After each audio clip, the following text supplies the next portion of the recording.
페르시아의 다리오는 바벨론 제국이 무너진 후 새롭게 세워진 메대와 바사 제국의 통치자였습니다. 다리오 왕은 넓은 나라를 효율적으로 다스리기 위해서 120명의 방백, 지방 장관을 세우고 그 위에 3명의 총리를 두어 나라를 관리하게 하였는데 그 3명의 총리 중에 한 사람이 다니엘이었습니다. 놀라운 것은 다니엘은 이미 바벨론 제국에서 최고 지도자 중 한 사람이었습니다. 그는 바벨론 두 왕을 섬기며 총리의 자리에 있었고 바벨론이 멸망당한 후에도 메대와 바사 제국의 총리로 임명되었습니다. 오늘날도 대통령이 바뀌고 정권이 교체되면 고위 공직자들이 교체됩니다.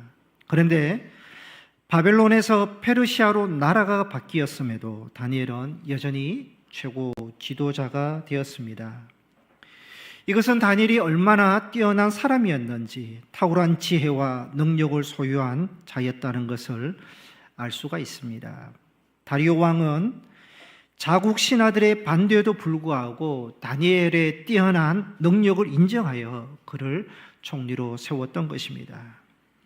이것은 다른 신하들에게는 시기와 질투의 대상이 되었습니다. 신하들은 어떻게 적국의 총리를 이 나라의 총리로 삼을 수 있느냐 그러면서 다니엘을 향한 미움과 정오가 폭발했고 그를 죽이기 위해서 음모를 꾸몄습니다.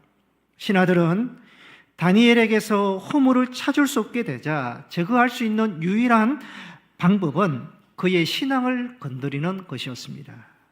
그래서 신하들은 다리오 왕에게 7절에 앞으로 30일 동안 왕 외에 어느 신에게나 사람에게 무엇을 구하든지 기도하는 사람이 있으면 누구든지 사자굴에 던져 넣는 법령을 만들 것을 요청했습니다. 그리고 다리오 왕은 그 법령의 도장을 찍었습니다. 허락했습니다. 이 법령은 다니엘 한 사람을 겨냥한 것이었습니다. 신하들이 이 법령을 요청한 이유는 다니엘이 어떤 사람인지 알았기 때문입니다. 다니엘이 평상시 기도하는 사람인 것을 알았고 또 기도하는 사람을 사자굴에 넣는다는 법을 만들어도 다니엘은 기도를 절대 양보하지 않는다는 것을 알았습니다. 본문은 신하들의 예측대로 다니엘이 여호와 하나님께 기도하는 내용입니다. 우리 본문 10절 말씀을 다시 한번 함께 읽겠습니다. 시작. 다니엘이 이 조서에 왕의 도장이 찍힌 것을 알고도 자기 집에 돌아가서는 윗방에 올라가 예루살렘으로 향한 창문을 열고 전에 하던 대로 하루 3번씩 무릎을 꿇고 기도하며 그의 하나님께 감사하였더라. 아멘. 10절에서요 다니엘이 기도를 어떻게 생각했는지 기도가 다니엘의 삶과 믿음에 어떤 의미를 가져다 주었는지 오늘과 다음 주일 2주간 이 본문 말씀을 가지고 말씀을 전하려고 합니다. 첫째, 다니엘이 기도의 사람이 된 이유는 기준을 하나님께 두었기 때문입니다. 10절에 보시면 다니엘은 왕의 조서에 어떠한 내용이 있는지 알았다 그랬습니다. 알았다. 왜 그런 법령을 만들었는지도 알았고요. 신하들의 시기와 질투로 자기를 죽이려고 한다는 음모도 알았습니다. 앞으로 30일 안에 왕 외에 누구에게도 기도하거나 구하는 사람은 사자굴에 던져 죽게 된다는 것도 알았습니다. 다 알고 있음에도 기도하였습니다. 다니엘이 기도한 이유는 기준을 환경에 둔 것도 아니고 사람에게 두지도 않고요. 하나님께 두었기 때문입니다. 여러분, 믿음의 가정에서 믿음의 공동체 안에서 믿음 생활을 함께 하는 것은 그래도 쉽게 할 수 있습니다. 그러나 하나님을 믿지 않는 세상 속에서 홀로 믿음을 지킨다. 쉽지 않습니다. 다니엘은 남유다가 멸망할 때 바벨론 포로로 끌려갔습니다. 그런 바벨론에서도 신앙을 지켰고 기도했습니다. 뿐만 아니라 나라가 바뀌어 페르시아가 통치할 때도 여전히 기도했습니다. 어떻게 그것이 가능하겠습니까? 다니엘은 기준을 자신에게 두지도 않았고 환경과 사람에게 기준을 삼지도 않았고요. 오직 하나님께 두었기 때문입니다. 여러분, 만일 다니엘이요 자기 생명을 기준으로 삼았다면 기도할 수 없습니다. 기도해서는 안 됩니다. 만일 총리라는 그 지위를 기준으로 삼았다면 기도할 수 없고요. 자기를 아껴주어서 신하들의 반대에도 불구하고 자기를 총리로 세워준 다리오 왕과의 관계를 기준으로 삼았다면요, 왕의 명령을 어길 수 없고 기도할 수 없습니다. 그러나 다니엘은 하나님을 가장 크게 보았습니다. 상황보다 하나님을 크게 보았고, 사자굴보다 자기 생명보다 하나님을 더 크게 보았고, 기준을 하나님께 두었기 때문에 기도할 수 있었습니다. 여러분, 우리 신앙도 마찬가지입니다. 여러분, 신앙의 기준을 자기 자신에게 두면요, 하루에도 몇십 번씩 흔들리지 않겠습니까? 내게 기준을 두면. 왜냐하면 우리 마음도 제대로 다스리지 못할 때가 너무 많습니다. 어제 좋았던 마음이 오늘은 식어버리고요, 오늘 결심했던 것이 내일 무너지는 것이 우리 마음입니다. 감정이 좋을 때는요 기도합니다. 마음이 상하면 즉시 기도가 멈춰집니다. 환경이 좋을 때는 감사하죠. 힘들면 또 원망이 나옵니다. 그게 우리의 모습입니다. 왜 그렇습니까? 기준을 자기에게 두고 환경에 두기 때문입니다. 이처럼 기준을 자기 감정에 두고 형편과 상황에 두면요, 신앙은요 계속해서 바뀝니다. 업다운은 계속해서 요동칠 겁니다. 이 기준의 원리는 여러분 예배도 마찬가지입니다. 예배의 목적 하나님입니다. 예배의 대상 하나님이고요, 예배의 기준도 하나님입니다. 예배는 나를 구원하신 하나님의 사랑과 은혜를 고백하면서 구원하신 하나님, 구원의 하나님, 은혜의 하나님을 찬양하고 높여드리는 것이 예배입니다. 그런데요, 예배의 분명한 목적과 기준을 하나님께 두지 않고 자신에게 둔다면 어떻게 되겠습니까? 평안하고 기분이 좋으면 나와서 예배드리겠죠. 그러나 힘들면, 바쁘면 예배하지 못합니다. 예배의 기준이요 하나님이 되면 무슨 일이 있어도 반드시 예배를 드리지만, 내가 기준이 되면요 내 감정에 따라서, 내 형편과 내 상황에 따라서 예배를 할 수도 있고 안 할 수도 있는 선택이 되어 가는 겁니다.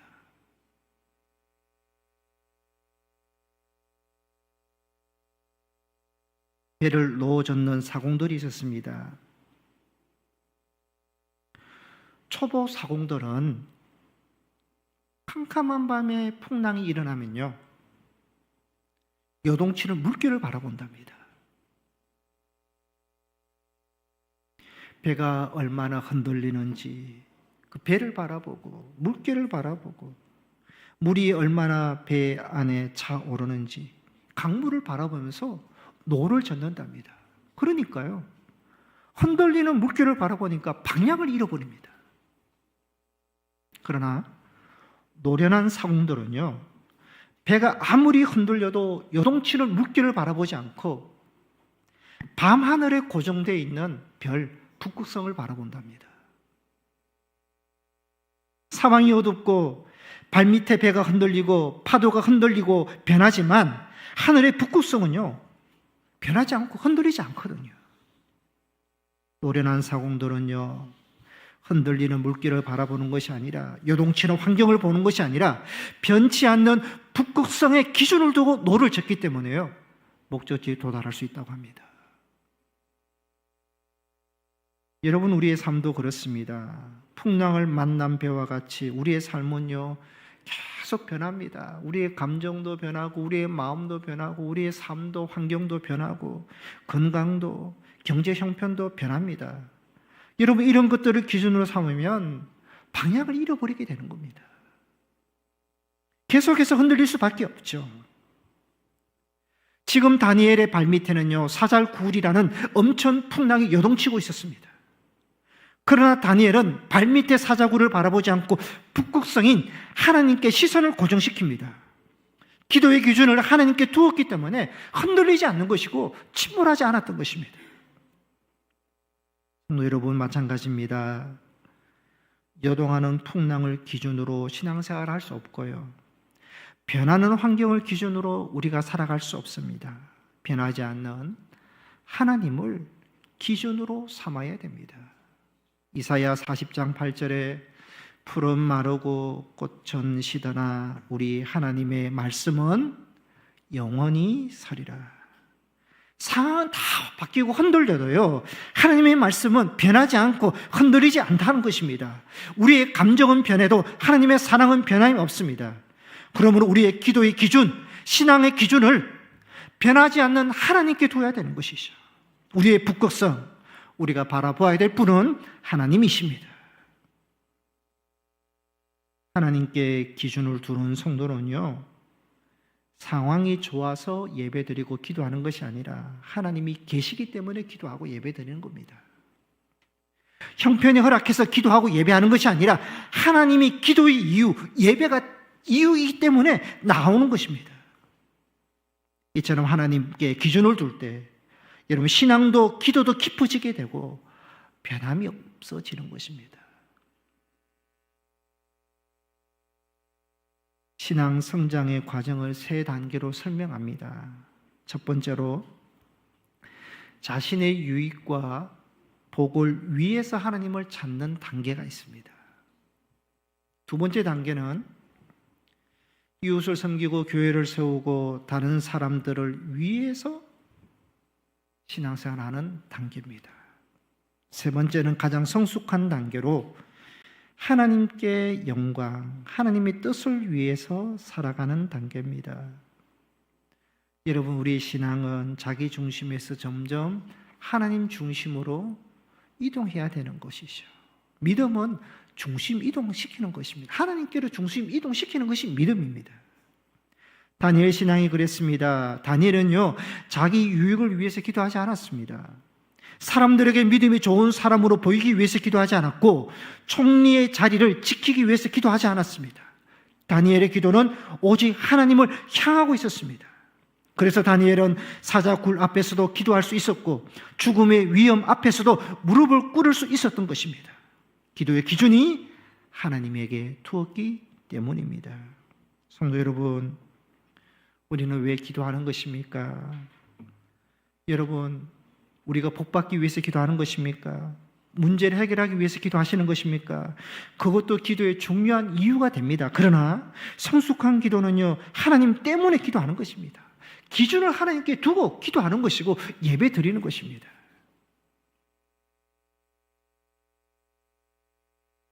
하나님이 나의 하나님이 되신다. 하나님께서 기준이 되기 때문에 기도드리고, 하나님께 기준이 되기 때문에 예배드리고, 이러한 기도의 사람, 믿음의 사람이 되시기를 소망합니다. 여러분, 기준을 바로 세우십시오.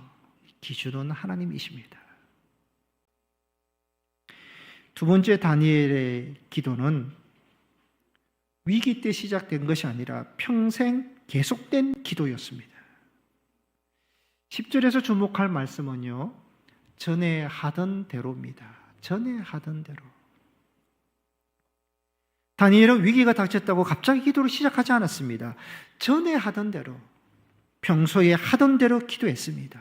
이 말은요, 이전에도 기도했고 지금도 기도했고, 성공하고 형통할 때도 기도했고, 환난과 역경을 만났을 때도 기도했습니다.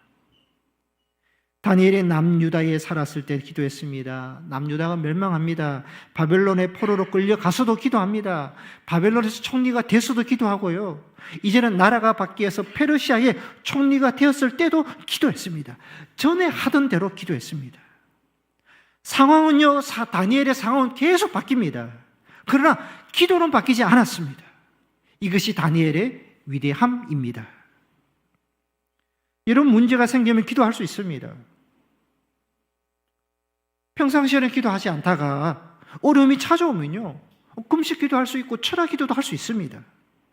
물론 그것도 귀한 일입니다. 그러나 다니엘의 기도는 그런 기도가 아니었습니다. 다니엘은 문제 때문에 기도한 것이 아니라 하나님 때문에 기도했습니다. 위기 때문에 기도한 것이 아니라 하나님과의 관계 때문에 기도했습니다. 그래서 상황이 바뀌어도 그의 기도는 바뀌지 않았던 것입니다. 다니엘이 이처럼 변함없이 계속해서 기도할 수 있었던 것은 기도가 무엇인지 알았기 때문입니다. 여러분, 기도에는 두 가지 신앙 고백이 담겨 있습니다. 첫째, 기도는 자신이 누구인지를 인정하는 겁니다. 기도하는 사람은요, 자신의 한계를 아는 사람입니다. 자신의 부족함을 인정합니다.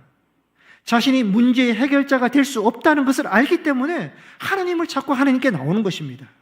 여러분, 내가 다 문제를 해결할 수 있다, 능력이 있다면 누가 기도하겠습니까? 기도는요, 하나님, 나는 연약합니다. 저는 할 수 없습니다. 하나님의 도움이 필요합니다. 자신의 연약함을 인정하는 그 신앙의 고백이 기도에 담겨 있습니다. 두 번째로, 기도는 하나님이 누구신지를 인정하는 것입니다. 하나님은 전능하십니다. 하나님은 살아계시고 지금도 역사하시는 분이십니다. 그래서 기도는요, 하나님만이 하실 수 있습니다. 그 하나님을 인정하는 고백이 기도에 담겨 있는 것입니다. 누가 기도할 수 있습니까? 자신이 누구인지를 알고 하나님이 누구신지를 아는 사람, 즉 자신을 바로 이해하고 하나님을 바로 이해하고 고백하는 사람이 기도할 수 있는 것입니다. 성도 여러분, 우리는 기도를 통해서요, 하나님, 내 삶에 하나님이 필요합니다. 하나님의 도움이 있어야 됩니다. 고백하셔야 되는 것이죠. 성도는 모든 삶에서 기도로 하나님을 인정하고 하나님을 높여드리고 하나님을 대우해 드려야 되는 것입니다. 기도는 무엇입니까? 하나님을 인정하는 것이 기도고요, 하나님을 높여드리고 대우해 드리는 것이 기도입니다. 여러분, 자녀가 부모를 공경하고 잘 대접하는 것이 무엇이겠습니까? 식사 대접하고 선물 잘 사드리면 그것이 대우해 드리는 것일까요? 여러분, 부모에게 자주 연락드리고 안부를 묻고 가정과 자녀들에게 좋은 일이 있으면 좋은 소식을 전해드려서 기쁨을 드리고 중요한 일을 상의하고 조언을 구하는 것, 부모를 인정해 주는 것이지 않겠습니까? 이번에 이런 좋은 일이 있었습니다. 하나님의 은혜고 부모님의 기도 덕입니다. 그렇게 하면 얼마나 좋아하시겠습니까? 부모님 어떻게 하면 좋겠습니까? 아버지, 어머니 기도해 주세요. 여러분, 이것이 부모님을 인정해 드리는 것이고 대접해 드리는 것이죠. 마찬가지입니다. 우리가 기도를 통해서 하나님을 인정해 드려야 되는 것이죠. 지혜를 주십시오. 도와주십시오. 우리 자녀들의 길을 열어주십시오. 만남의 복이 있게 해주십시오. 이러한 기도가 하나님을 인정하는 것이고 하나님을 대접해 드리는 것입니다. 마태복음 10장 32절에 누구든지 사람 앞에서 나를 시인하면 나도 하늘에 계신 내 아버지 앞에서 그를 시인할 것이요.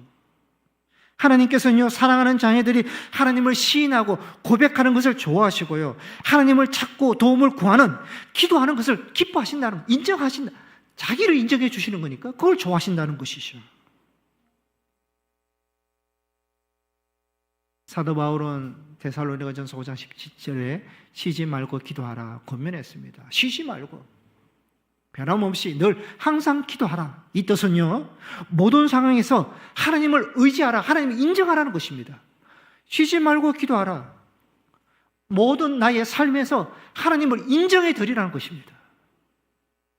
좋을 때도 기도하고 어려울 때도 기도하고 성공할 때에도 실패할 때도 평안할 때도 힘들 때도 기도하라. 하나님을 인정하라는 것입니다. 그때 하나님께서 우리를 인정해 주시고 도와주신다는 것입니다.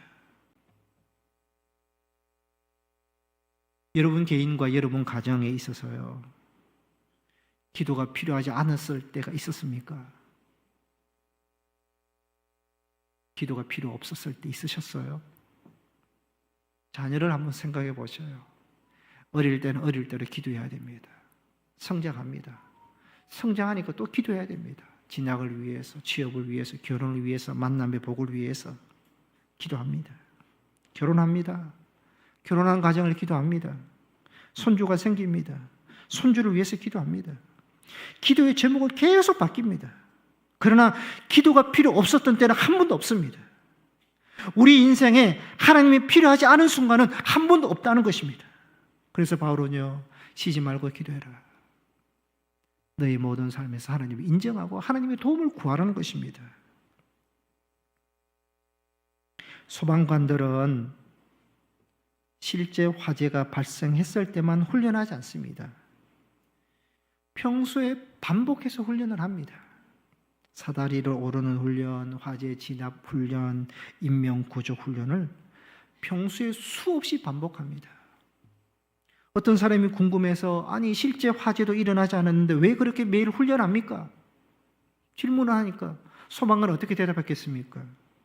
불이 난 다음에 훈련하면 늦습니다. 평소에 몸에 익혀 놓아야 실제 화재가 났을 때 당황하지 않습니다. 라고 대답합니다. 실제로 화재 현장은 순식간에 상황이 바뀝니다. 그때는 생각하고 또 계산할 시간이 없습니다. 평소 훈련한 대로 움직여야지 사람을 구할 수 있는 것입니다. 여러분 신앙도 마찬가지입니다. 위기가 닥친 다음에 기도를 배우는 것 아닙니다. 늦습니다. 평소에 기도하지 않던 사람은요, 큰 어려움을 당하면요, 오히려 두려움과 염려에 사로잡혀서 기도하기 어렵습니다. 그러나 평소에 기도하던 사람은 위기가 와도 흔들리지 않습니다. 이미 하나님을 의지하는 삶이 몸에 배어 있기 때문에 그렇습니다. 다니엘이 그런 사람이었습니다. 다니엘은 위기가 왔을 때 기도한 사람이 아니라 평생 기도한 사람이었습니다. 그래서 사자굴 앞에서도 흔들리지 않습니다. 평소에 쌓아온 기도의 습관이 위기의 다니엘을 붙들어 주었던 것입니다. 성도 여러분, 위기가 오면 기도하는 사람이 아니라 위기가 와도 계속 기도하는 사람이 되어야 되고요. 문제가 생겨서 기도하는 것이 아니라 하나님이 필요해서 기도하는 사람이 되어야 됩니다. 다니엘처럼 전에 하던 대로 변함없이 계속해서 하나님을 찾고 하나님을 인정하고 하나님 앞에 나아갈 수 있는 성도님들이 되시기를 바랍니다. 세 번째로 다니엘은 기도의 자리를 지킨 사람이었습니다. 10절에서 다니엘의 기도의 모습을 우리가 구체적으로 볼 수 있는데요. 다니엘은 막연하게 기도하지 않고 기도의 원칙과 습관이 있었습니다. 첫째, 기도할 장소가 있었습니다. 10절에 보시면 윗방에 올라가. 다니엘은 기도하는 장소가 윗방에 있었습니다. 하나님을 만나는 장소였습니다. 다니엘은 하나님과 교제하는 자리, 영적으로 대화할 수 있는 그런 기도의 자리를 따로 구별해 놓았습니다. 두 번째로 다니엘은 기도에 방향이 있었습니다. 10절에 보시면 예루살렘을 향해 창문을 열어놓고 기도했다. 예루살렘은 하나님의 성전이 있는 곳입니다. 다니엘은 성전을 향하여 기도함으로 하나님을 바라보았습니다. 그러니까 다니엘은 성전 중심 신앙, 하나님 중심 신앙이었습니다. 여러분 만약에 집을 짓는다면 남향에 햇볕 잘 들어오도록 집을 짓지 않겠습니까? 일반적으로. 당시 이스라엘 백성들이 집을 지으면요, 무조건 창문을 예루살렘 성전으로 향하게끔 지었습니다.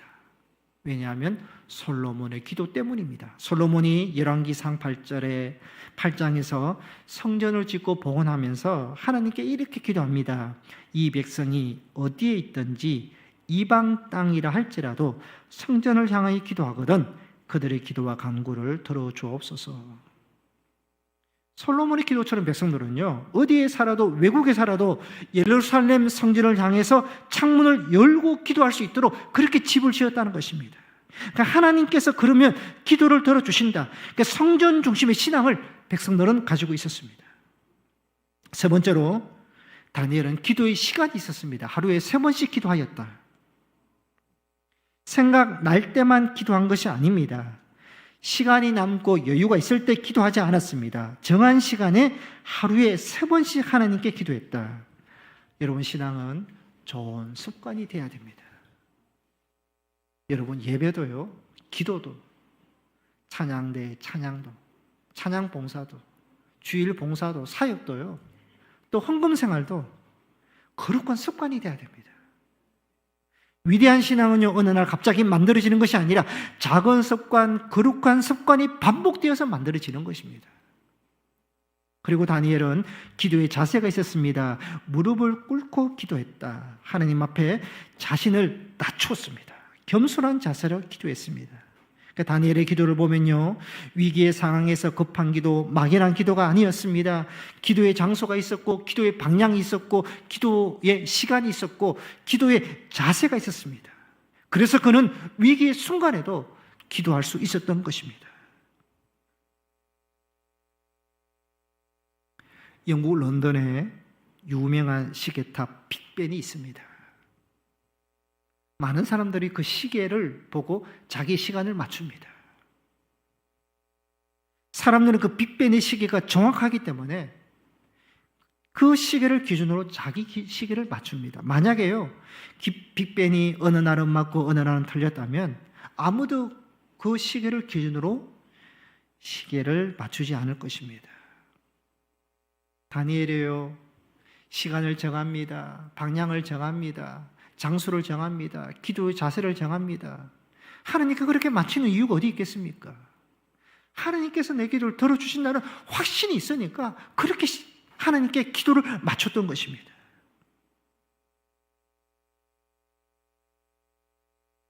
성도 여러분, 우리 교회는 7월부터 새성전 건축을 위해서 밤 9시 다니엘 기도 운동을 시작합니다. 왜 밤 9시인가? 밤 9시가 특별한 시간은 아닙니다. 그러나 모든 성도님들이 같은 시간, 같은 마음으로 기도하는 시간이 언제가 좋을까 생각하다가 밤 9시로 정했습니다. 다니엘이 하루 3번씩 기도의 시간을 지켰듯이 우리 성도님들도요, 밤 9시를 하나님께 드리는 거룩한 시간으로 정하고 구별하셨으면 합니다. 기도는 시간이 나서 기도하는 것이 아니라 시간을 내서 하는 것입니다. 매일 밤 9시에 시간을 내서 하나님, 새성전 건축을 위해서 기도합니다. 건축의 모든 과정을 주관해 주옵소서. 하나님을 위한 성전이 되고, 교인들을 위한 성전이 되고, 다음 세대를 위한 성전이 되고, 지역을 위한 성전이 되게 하옵소서. 이렇게 온 성도들이 같은 시간에 한 마음으로 기도드리면 하나님께서 우리의 기도를 기쁘게 받으실 줄 믿고 반드시 응답하시고 역사하실 줄 믿습니다. 다니엘의 능력은요, 총리의 지위에서 나온 것이 아니라 기도의 자리에서 나왔습니다. 마찬가지로 우리 교회의 새성전 건축도요, 기도로 세워지는 것이고 기도에서 나오는 것입니다. 말씀을 요약하겠습니다. 다니엘은 끝까지 믿음을 지켰던 믿음의 사람입니다. 그 비결이 어디 있었느냐? 기도에 있었습니다. 다니엘의 기도는 기준을 하나님께 두었습니다. 여러분, 신앙이 있었으나 기도에 있었으나 기준이 내가 될 수 없습니다. 하나님이 되어야 됩니다. 두 번째로 다니엘의 기도는 위기 때 시작된 기도가 아니라 평생 계속된 기도였습니다. 변함없는 기도, 쉬지 않는 기도였습니다. 셋째, 다니엘은 기도의 자리를 지켰습니다. 그 다니엘의 기도가 다니엘을 믿음의 사람으로, 지혜의 사람으로 만들었습니다.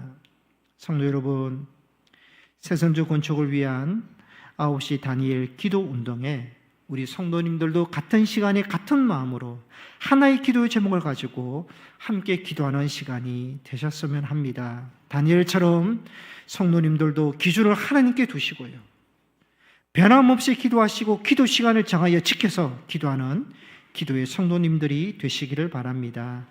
다니엘의 하나님이 여러분의 하나님이 되시고요, 다니엘을 붙드셨던 하나님의 손으로 우리 교회와 여러분의 가정과 자녀들도 붙들어 주실 줄 믿습니다.